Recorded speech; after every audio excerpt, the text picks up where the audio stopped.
Hello, I'm Chris Swaffer, Product Manager for Notion. This Quickstart video focuses on Notion Mobile sounds and playback. When it comes to sound, Notion is unique among notation software programs in that its sample library of the London Symphony Orchestra recorded at Abbey Road was specifically created for it. It's been optimized to respond to the written note and symbol. The more articulations, dynamics, techniques you notate, the more the sounds come alive. We covered the actual download of sounds in an earlier video in the series, but just to reiterate, you can manage the size of the Notion mobile app by removing or re-downloading sound sets here. For any sounds you don't have installed, Notion Mobile falls back on its Steinway piano sample library. So you just have a piano installed on your phone, for example, to save space for photos and funny cat videos, but have all the sounds installed on your iPad or Microsoft Surface, where you may have more storage space. To start playback, tap the score where you want to start, then tap the play button, or use the keyboard shortcut spacebar.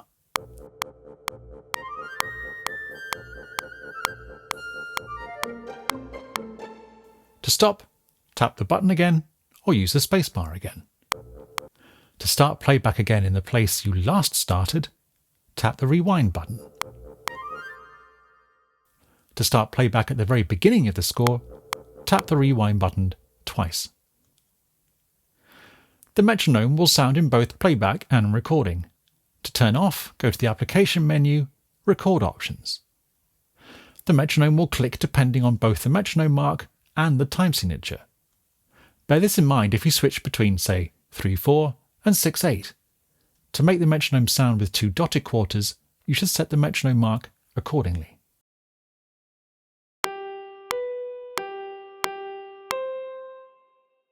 Now let's look at the mixer.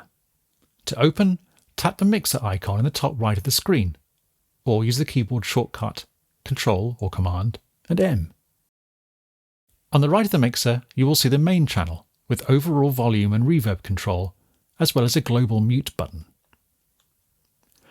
Each instrument you add to your score will have a separate channel to the left of the main channel. For large scores, you can swipe the mixer left and right to view all the instruments. The main channel always remains visible on top on the right-hand side. For each channel, you can solo or mute, adjust the panning of the instrument to change where it sounds between left and right, and the volume of the instrument. In addition, for electric guitar, there is also a drive control to affect the amount of distortion in playback. For fine-tuning of pan and volume values, hold down Shift if you have a keyboard attached while you drag. That's it for now. Thanks for watching.